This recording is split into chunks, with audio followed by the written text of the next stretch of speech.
Hey, Mikey, I got a joke for you that's sure to make you guffaw, whatever the hell that means. You ready? Sure, lay it on me. I wrote this joke about collectors. Let me know what you think.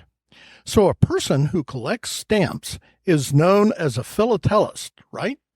And a person who collects coins is known as numismatist, right? So what do you call someone who collects both? I have no idea, and if I did, I probably couldn't pronounce it. A fucking nerd. Hey, here's another one. I always pack more jokes just in case you don't get the ones I bring. And this one even ties to episode 10 about the world of PI stuff. So a New York attorney representing a wealthy art collector called and asked to speak to his client. Saul, I have some good news and I have some bad news. The art collector replied, I've had an awful day, Jack, so let's hear the good news first. The lawyer said, Well, I met with your wife today, and she informed me that she has invested only $5,000 in two very nice pictures that she thinks will bring somewhere between $15 and $20 million. And I think she could be right. Saul replied enthusiastically, Holy cow! Well done! My wife is a brilliant businesswoman, isn't she? You've just made my day. Now I know I can handle the bad news. What is it? The lawyer replied, The pictures are of you and your secretary.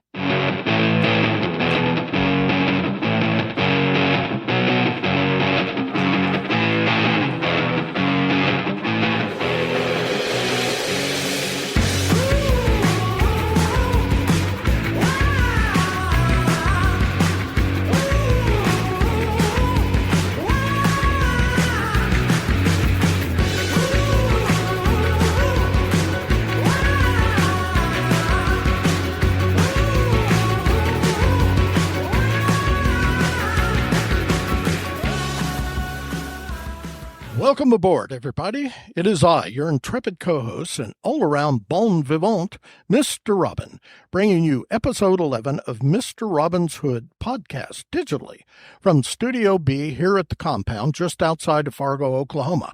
I'm joined, as always, by my delightful co-host, fave collaborator, and all-around best pal, Mikel Robinson, known through podcasting uni as Mikey-on-the-Mic. Say howdy to our devoted listeners, Mikey. Well, hello. I said howdy. Okay. Yeah, I never listened to you. You know this, right? Yeah. Howdy, everyone. It's Mikey-on-the-Mic here. So we're also joined by Cousin Fred, who is normally at the controls, but today is out of the booth and here at the table with the podcasting crew. Today's episode features Mikey in an episode we're calling Mikey-on-the-Mic, Collector or Hoarder. You decide.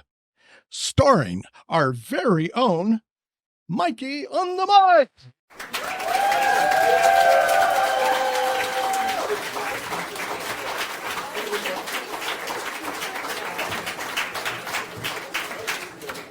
Okay, enough of that.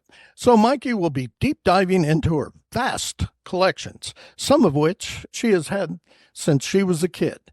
Mikey, I have to tell you, I have some admiration for your dedication to your collections. Over the years, I've started several of one sort or another, but never really stuck with it. What kinds of things do you collect? Well, I would say some of the stuff that I collect, you probably could find other people also collecting them.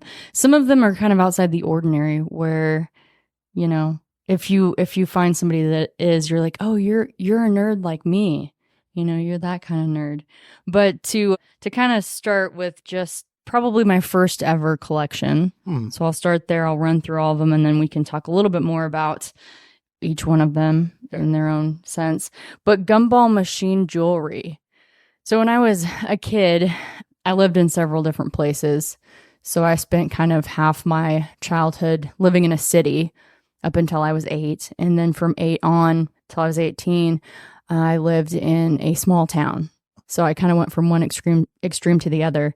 But when I was living in Wichita, Kansas, we would go to this place called Carousel, which was a skating rink. And we'd go, me and my brother would go, and I'd always get one of these vending gumball machine jewelry whatever it was. So you put, I'm sure it was probably just a quarter then. This would be in early 90s. And I would take it home. And then I had a jewelry box that I kept it in.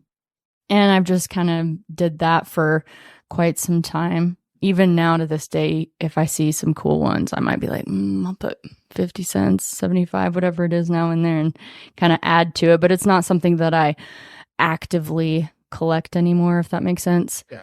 Then I have my buttons and pins. So like buttons as far as the ones that not like a button on a shirt. Okay. You know? And then the pins, like something you would pin on a jacket or a hat or something like that. Mm-hmm. And then stickers. I collect mushrooms, anything that's mushroom related.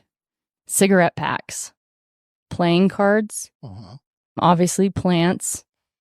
Jewelry. I wear my collection of jewelry usually, but it's definitely, I consider it one of my collections.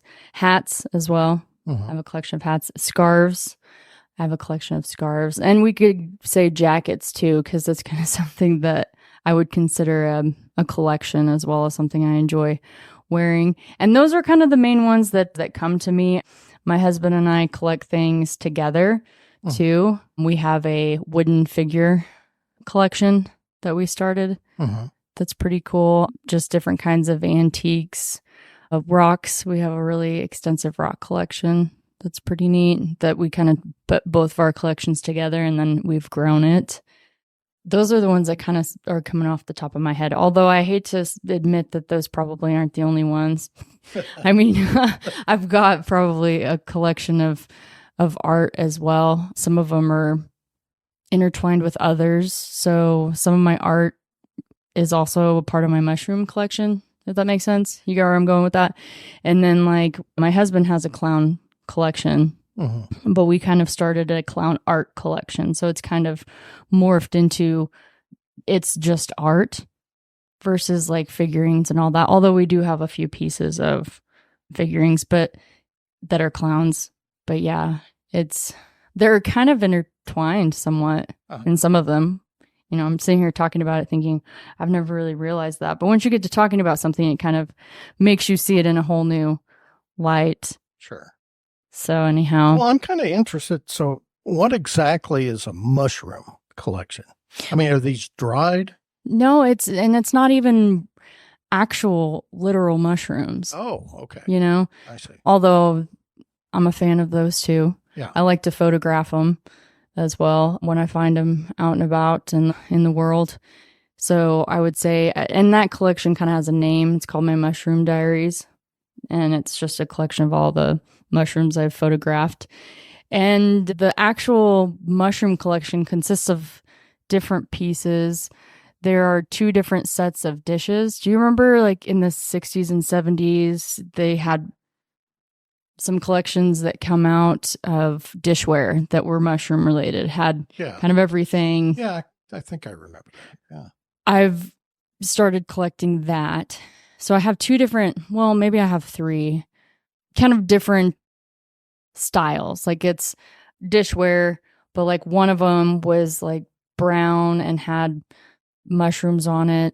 The other one was kind of more of a cream colored, like as the base of like the plate, and then had some different mushrooms on it as well, placed in different places. Some were bigger and smaller. I mean, it's hard to explain them. Yeah. He's okay. Her husband is showing us a photo. A photo, yeah. See, some of these collections I couldn't bring. I brought a few so he could kind of, Mr. Robert can see kind of what I was talking about, but some of them were too big to bring. But on top of that, I mean, I do have some wooden mushrooms, so that kind of plays into my wooden collection, but also they're part of my mushroom collection. A couple wooden mushrooms that Brett's made me, actually, over the years out of wood that he's carved or put on the lathe and just was messing around and made me a mushroom.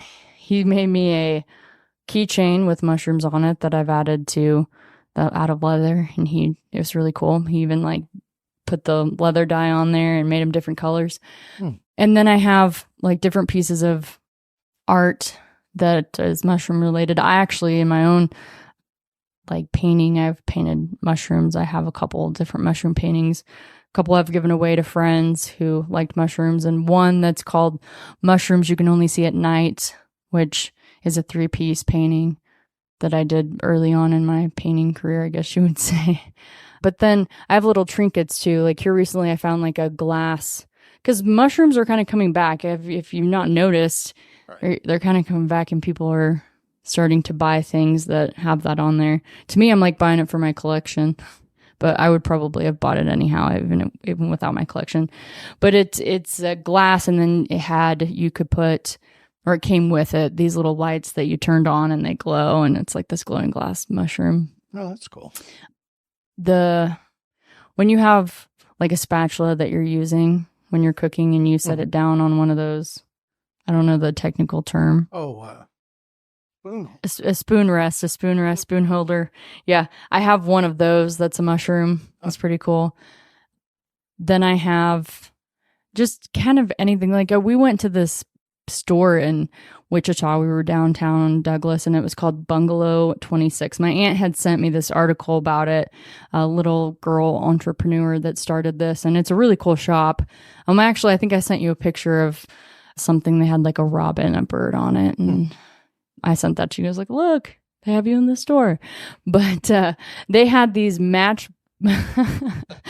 matchbooks or books. It was a box actually that had mushrooms on it. And so I bought it just to add to my collection. I just found this little wooden mushroom, but instead of the top being wood, it was like, it's green and it's like a velvet, like this hat's velvet. It was like that.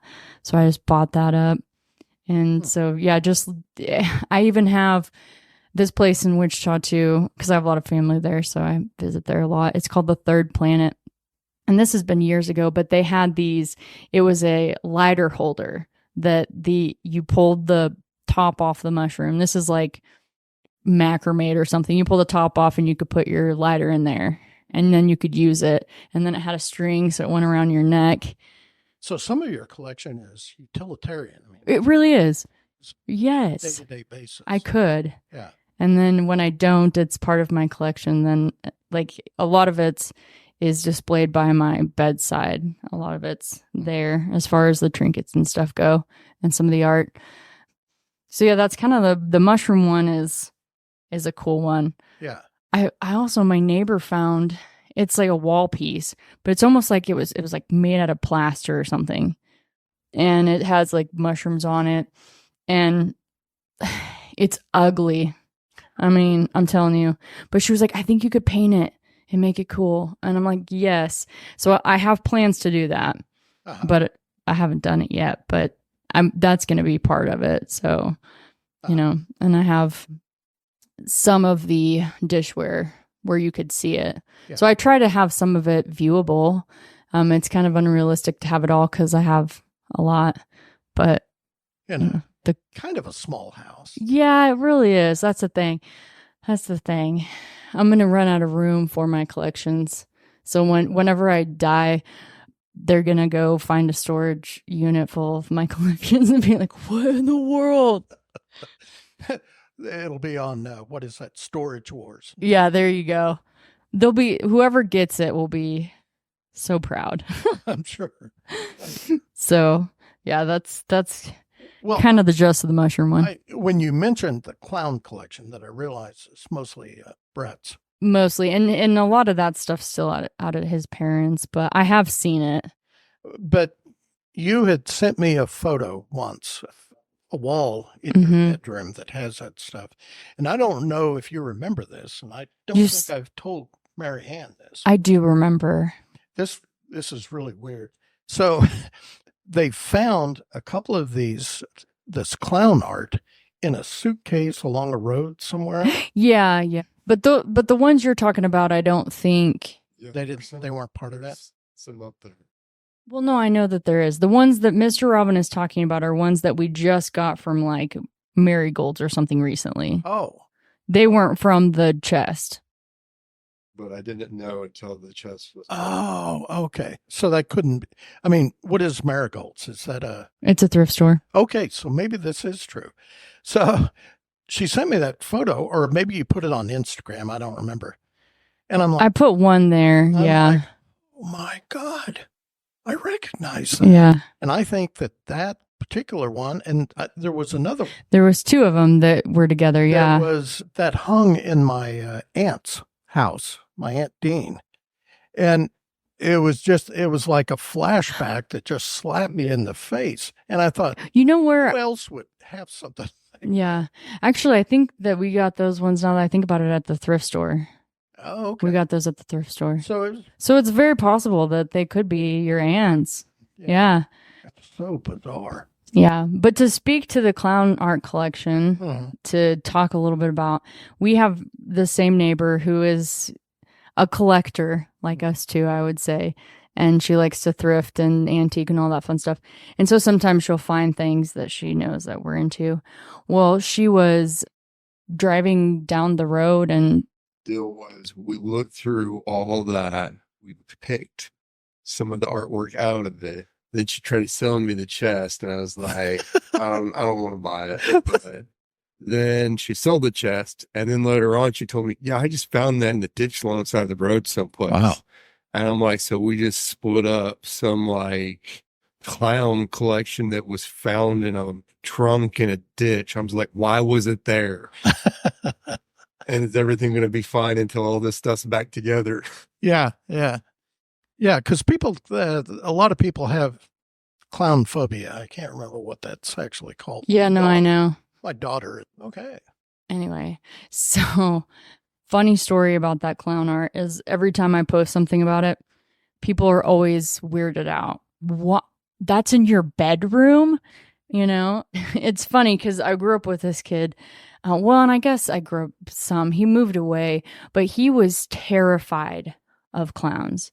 And that stuck with me because I just never understood it. Like, he was just, I mean, we kind of used to tease him a little bit and, like, you know, show him, like, look at this clown. And it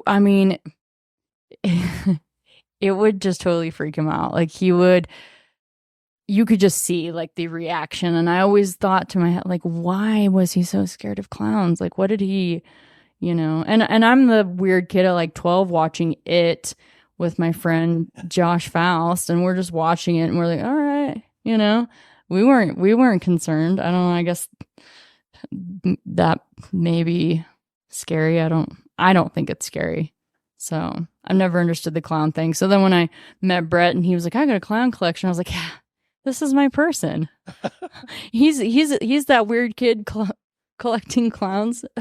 I mean, I never collected them, but I was intrigued by him. I wasn't scared by him. Like, my little brother, one of his first Halloween costumes was a clown. Right. You know? Right. So it's just it wasn't a thing in my house to be scared of clowns. Mm-hmm. But so the cigarette packs. I'm trying to kind of picture this. These are unopened. Are they opened? Do they have the cellophane on them? Yeah, they're kind of all over the place. I used to be a smoker, and so a majority of them are empty because I would just buy them and smoke them to have the pack sometimes, and that was always kind of. Sometimes I'd be like trying to give them away, like, free cigarettes, anyone? I just want this pack, but if I, give it away, I'll lose it or it'll get crushed. Some of my packs are a little crushed based on that right there that I was carrying them around, smoking them. And then also people have given me packs when they found out that I collect them, or I would see them with a cool pack. I'm like, hey, I gotta have that when you're done with it. And yeah. Then a lot of people they would come find me and give it to me. And sometimes they were a little beat up. So it was just one of those, I'll take what I can get. But some of them are pristine. Some of them still have some of the cellophane, and some of them are completely not even opened. I just bought them for my collection after I quit smoking. And so. And do you make notations about them? So you can kind of keep track of where and when and. I wish I would have, but no. No, I'm not really good at that part of collecting. I do know where some of them came from. I mean, a few of them, Brett had some of the camel packs. They had some art packs that he had actually hung on to. Not camel stuff was really yeah. And not because he collected them so much, but he liked the art. Sure. And he's also like me. He's a collector of things. And so sometimes when you just like something, you just keep it. Yeah, right. So I have some from that. He's also picked some up at thrift stores for me. But then I've had people, like I said, give them to me. I had this one gentleman when I was on the radio. There was some sort of story or something, and we got on talking about collections, and I had said, I've got a couple weird collections, and so we talked about my cigarette pack collection, because I started this when I was probably like, I don't know, I don't even want to say that I started before I was old enough to smoke cigarettes, because that's really when it started, but it didn't grow until after, I was able to actually purchase them. But we were talking about that. And I had a listener that was one that listened every day. And his daughter was like a chemist or a biologist or something. And she was overseas. Mm-hmm. And I want to say in New Zealand, I think. But she'd been all sorts of other places. Brazil. Thank you. See, he knows stuff. And he brought it back to me, brought it to the station. He had it folded up all crazy. Oh yeah, because she had to ship it. She had to ship it to us or to him. And then so she folded it up, I guess, broke it down all crazy. And so he brought it to me, which you could put it perfectly back together, like the way that she had. Oh yeah, she took it apart at the seams. That's right. Oh. So you could perfectly put it back together if you wanted. And he brought that to me because of that. And that stuck with me because, one, it was creepy because it had like some guy on there with like a hose. Oh, that was the health warning? Yeah, the health. Yeah. I'm like, oh, people smoke this? Yeah, it looked like Skeletor over here. That's Cousin Fred. Oh, my bad. Oh, sorry, Cousin Fred. No wonder Archie was being so friendly earlier. But yeah, so he gave that to me and it was really unique and cool. I had another friend give me, it's a big Marlboro box, but you get it on a cruise. So if you buy a carton, so this was the carton, but it looked like the box of cigarettes. Oh, I see. But it was the carton, so it's like this big one. Big Marlboro pack. Yeah. Yeah, it was like just kind of like a cigarette pack kind of blown open or like blown up, so to speak, because, it wasn't, do it. Yeah, there's 10 packs in it. Uh-huh. So it was interesting. But yeah, she brought that back for me because she's like, I just thought you'd love this. I'm like, yeah, that's amazing. Thank you. And then some of them, like I said, I've just kind of picked up. I've just bought. There's been a couple I've just found like as somebody littered it. Yeah. And I was like, well, okay.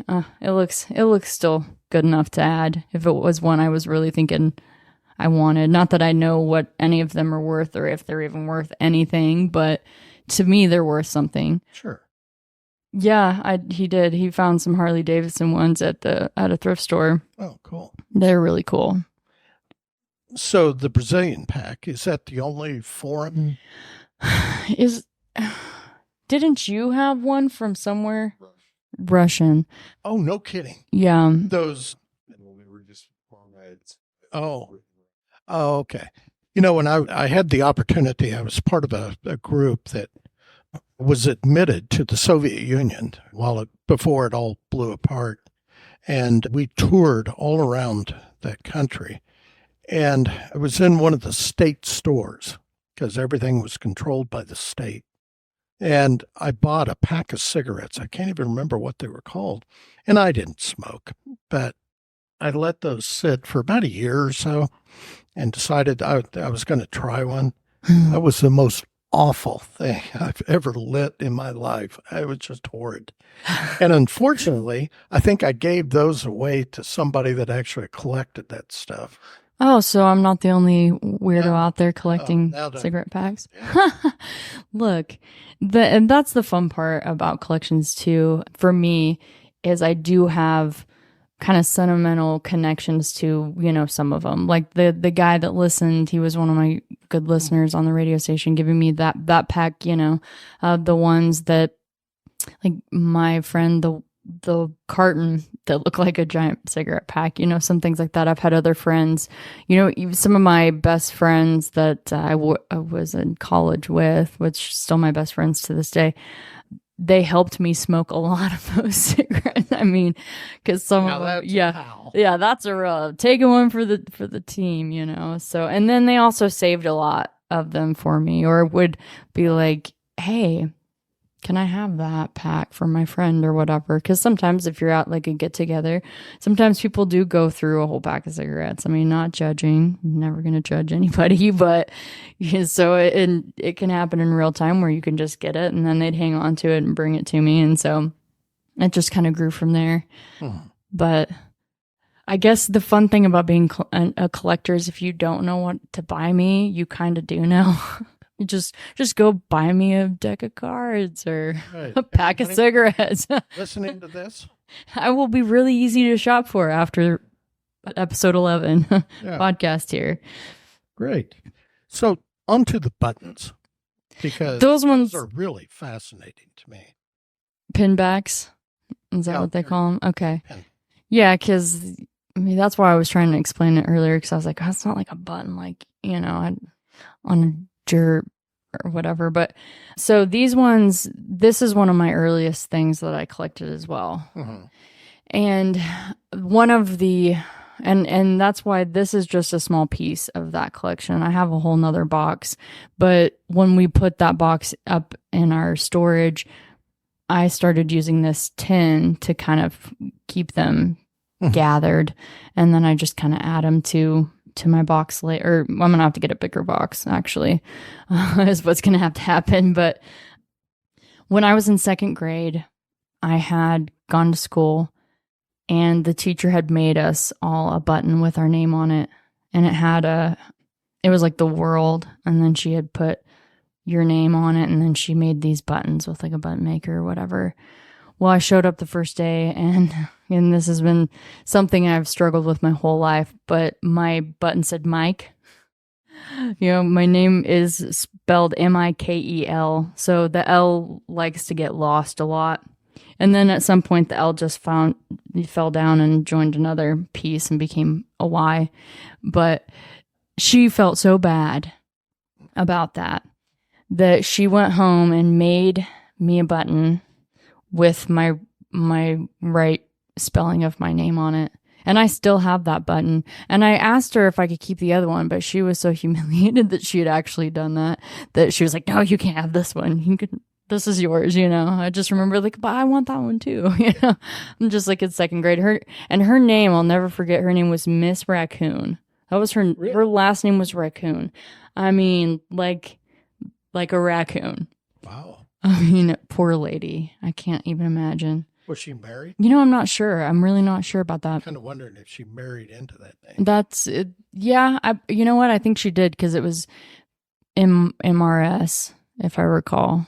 So she was married. That makes a case for keeping your maiden name, I think. Yeah, I would say. Yeah. Whenever I got married, I gladly took my last name, because it's cool. It's way cooler than mine.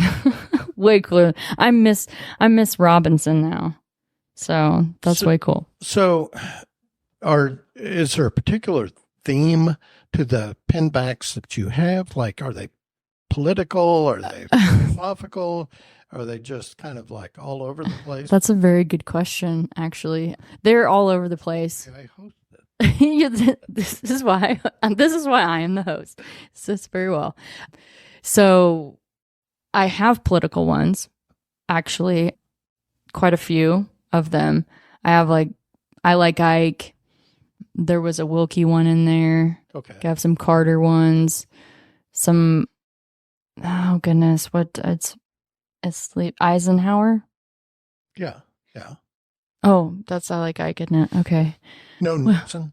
No, I don't know that I have any Nixons. I would have to, I need to do what? Maybe. I maybe do. This is what I need to do. Now that you've said this, you've inspired me to go and actually like separate them out into their respective mini collections and themes. Yeah. Because I have music ones that are music related that I've got. Sometimes when you go to shows, That's some of the merch that they have. Yeah. Buttons or stickers. Do what? Sometimes it's the only place you can get it. Well, that's true. They are very, because they're traveling around and it's that tour specific.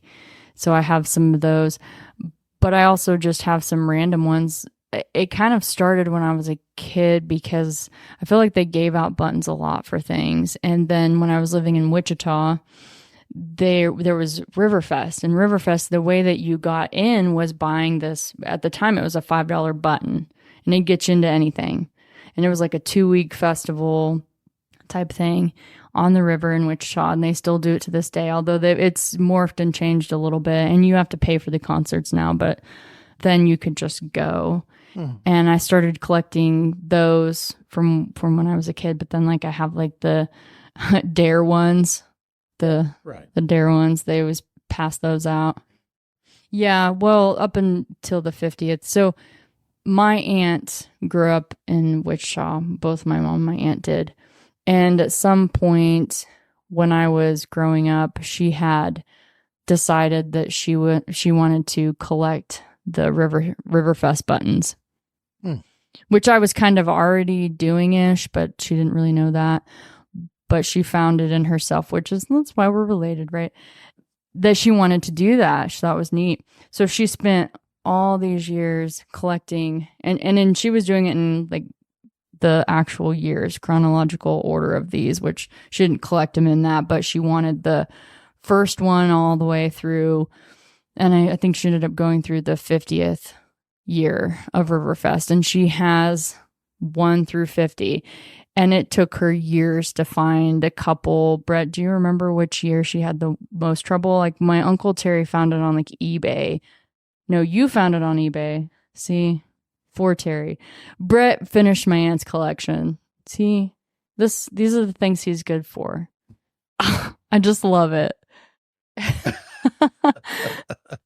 I'm over here selling stuff on eBay, and this guy's finding stuff, but sometimes he finds me stuff that I saw on eBay. So it works both ways. That actually kind of raises an interesting point because of, how do I put this? For everything that you have talked about that you do collect, the pinbacks, I believe there's actually a market for those. Oh, I agree. I think there is on that one.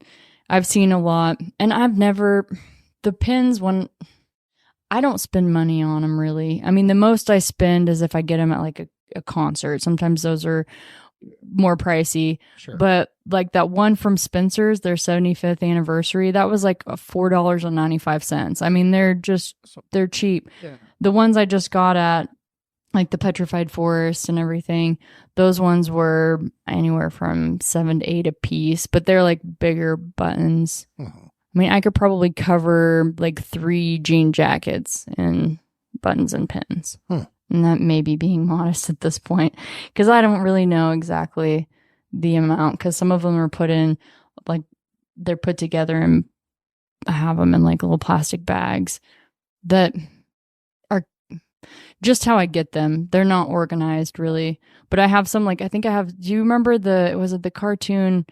It was the green little square dude, Gumby. Gumby. Yeah. I have some Gumby buttons, even South Park buttons. Oh yeah. I mean, the buttons are all over the place.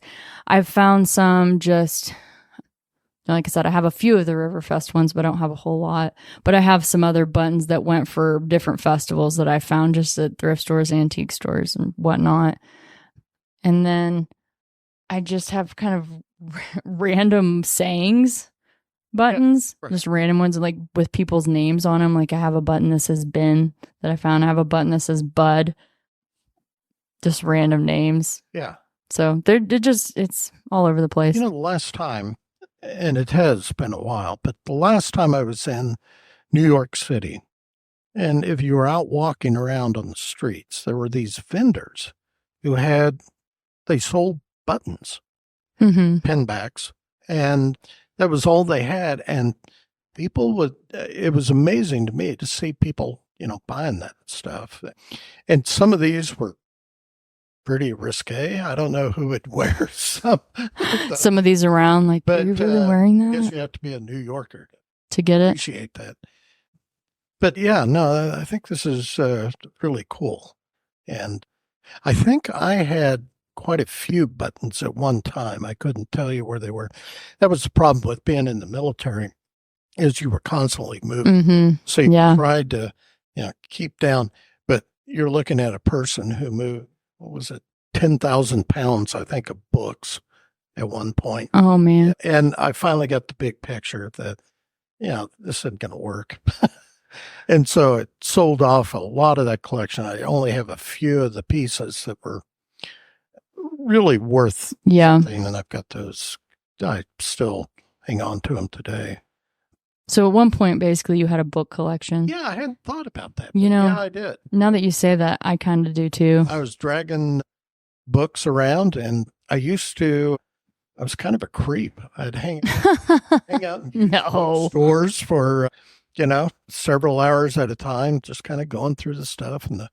And it got to a point where the bookstore owners knew what I was looking for, understood my taste, and they would call and let you know if something came like, hey, we've got this in and we think you might be interested. Yeah.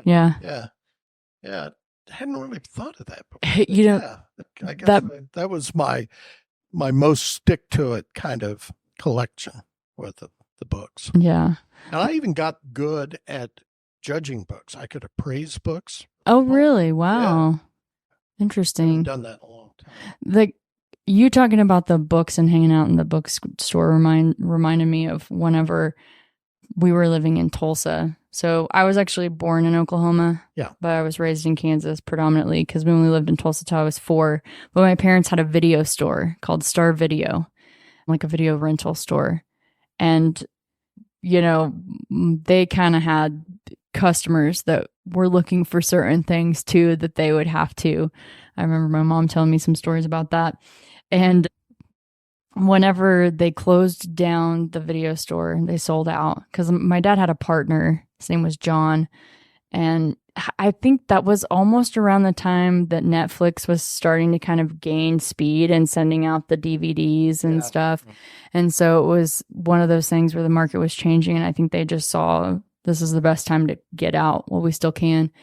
And we got a lot of those movies from because I don't know that they actually were able to sell some of those because I think it was moving more towards DVDs. So a lot of these VHSs that people were like, we don't want these, So we had these VHSs in the clear sleeves that said "Be Kind, Rewind" because that's how you'd give it out at the video store. Right. And I'm like watching all of these. We had the Hobbit cartoon that was in the video store. That's how we got that movie. And some of those other ones, like Cool Runnings was one of them. The Three Ninjas, that was another one that they had as a rental at the time. And so it reminded me of that time in my life. And I do not collect movies, though. I know some people do. There's people that have movie collections. We've got a ton in here. I don't know that we would, but they're all DVD. And I don't know that would necessarily qualify as a collection. We just kind of had them because you're watching them. Yeah, exactly. I guess, and I didn't even look up the definition of collection or whatever, but I don't know what deems it from just having a lot of it to it being a collection, or if it's just the way that you look at it. And say the title of this podcast kind of poses a question. Is it collecting or is it hoarding? And we'll leave it to our audience to decide. They can weigh in on the Potophone, and we'll talk about that in a little. Well, I can say no to some things. So I feel like that means it's not hoarding. If I'm like, I don't want that button. I don't like that one. Yeah. So, or I'm not going to take like that hat. I don't like that hat. Like I've gotten rid of hats that I don't, like, because some of my collections are functional too. And so I kind of keep it within a whatever. But I mean, I walk a fine line. I'm not going to lie. It's a fine line. My playing cards. Oh, yeah. I was going to talk a little bit about that one because that one really started, I could tell you the first deck of cards I bought that started that collection. And it was when I was 15 and I went to Graceland and I bought a deck of cards of Elvis. And then I realized that you can buy cards at every gift shop. Yeah. Right. And so that's how my deck of card collection started, because then I just started at every gift shop that I'd go to, I'd buy a pack of cards. And then I started finding cool card decks at thrift stores and antique shops, or, sometimes even people are getting rid of them at their garage sale. And I would be like, this is a cool, because some of them are different. Some of them have different art on them. They're not all your general deck of cards. They've got designs or different things. Some of them are old, and I think that's cool. I've got some cards that have birds on them, like different birds, and playing card decks from obviously different parks and things like that. But then just finding random ones. And I think the thing that's fun about cards is I always like to take them out and look at them, because you can see how much they were used. Yeah. And when I grew up, playing cards was really part of our family culture, so to speak. I mean, we still play cards. Pitch is one of the ones that we get serious about. We get some serious about some 10-point pitch now. And so whenever I was learning to play cards with my family, I spent hours and hours and hours with this one deck of cards so I could do the bridge, And I can shuffle a deck of cards flawlessly now, and I can do the bridge. It's so pretty and perfect because I spent hours learning this because I was obsessed with it. So I always just find the connection to have, the cards that that you can imagine people are playing with their family. And I don't know, it sounds silly, but to me it sparks a good emotion in me and a good memory from my own childhood. And I enjoy playing cards. It's really something I enjoy. It's not just because my family made me like it. I actually do like it. Something I just took on. And what's the most unusual deck of cards? That'd be really hard to speak to. There's this one that comes to mind that's like some weird artsy deck, in the round ones. Yeah. For those, because your grandma had some too. No? Okay. Yeah, and it was in around Bahamas. Yeah, it was like somebody had gone on vacation, and it was maybe I don't know what. I've never been to the Bahamas, so I don't know how that works. So I don't know if they got it at like the gift shop in a place, or it was the motel you could buy some cards at. I don't know. But yeah, they were round, and they're even in a round little holder too. Huh. That's right. I haven't had those ones super long, but interesting. Yeah, the cards are fun. Weird to play with those. Yeah, that's kind of how we thought about it too. But I don't play with mine a whole lot. Yeah, it would be hard to cut them. That's a good point. Yeah. So, okay. But my stickers, that's another collection that I've got from concerts. I've got a lot of different stickers that I've bought from going to shows and stuff. Because, when you go to a show, there's like your kind of general merch stuff. And sometimes some of them have the pinbacks and some of them don't. Some of them have stickers, some of them don't. But if we're talking like the ratio, you're going to see far more than you're going to see the pinbacks. But then they have, obviously shirts and the CDs and the hats and all that stuff. But I like to go pick up the stickers and the pinbacks if they have them. And I have bought some posters from time to time. I got a really cool Primus poster that I bought. It's a print, but it's a numbered print that I bought at that show.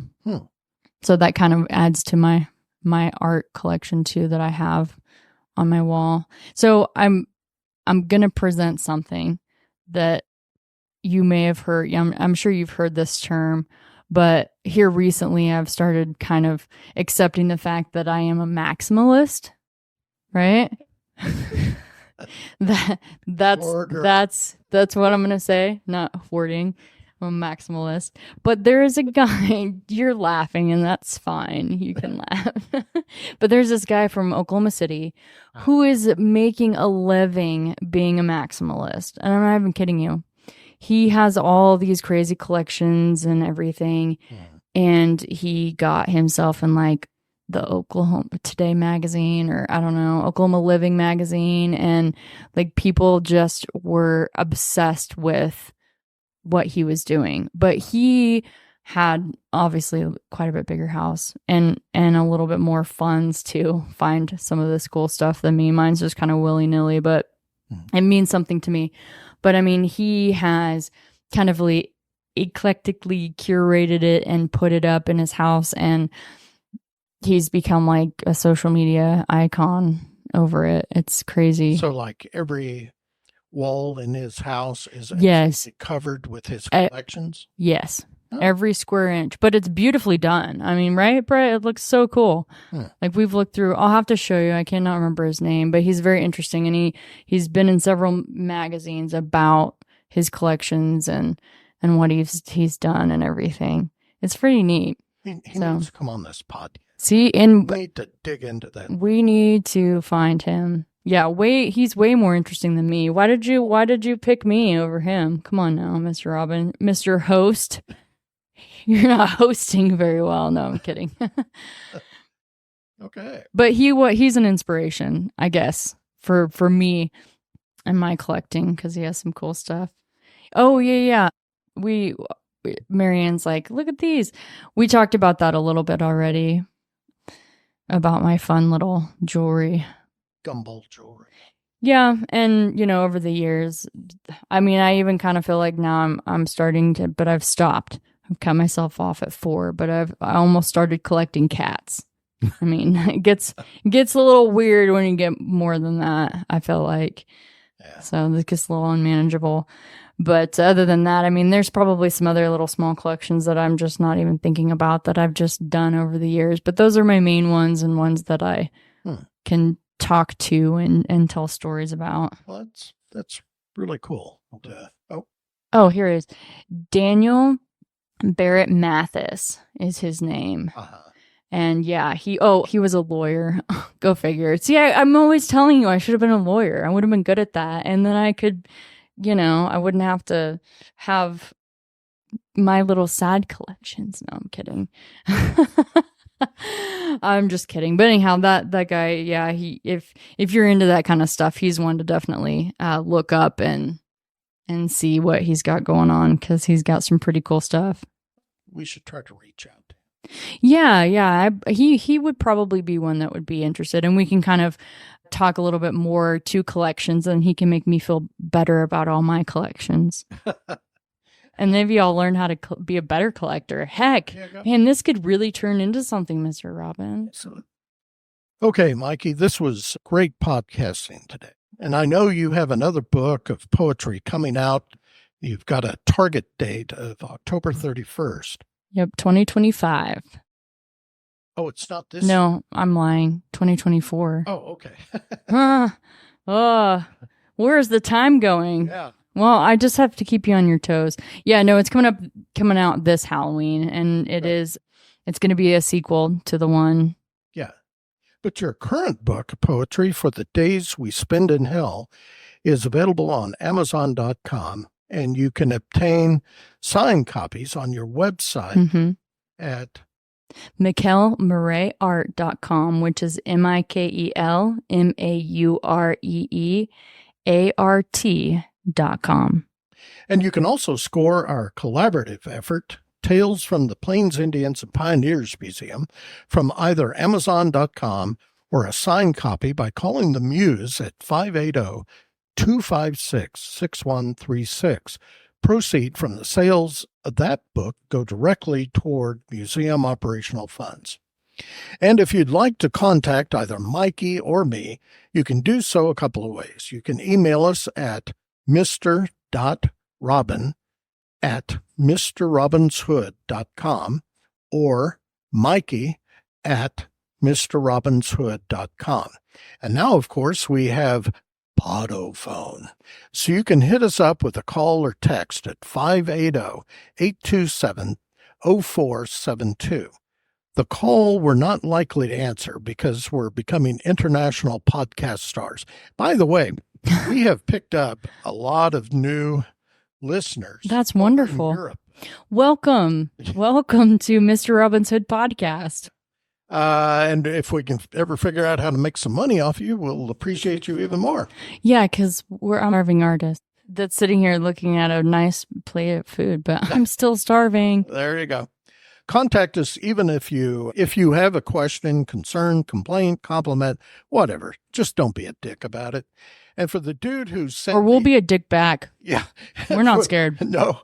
And for the dude who sent the anatomical pic to Podophone, I'm not sure if that was intended for me or Mikey. What? You didn't really say. Whatever. We really weren't impressed. In fact, Mikey showed everyone in the pub where she works part-time, and they all got a big laugh out of it. They're all going to be asking to see this now. What are you doing? Again, don't be a dick. So we'll wrap this up as we always do and remind you to stay hungry, stay foolish, and most importantly, stay weird. Bye. Bye, everybody.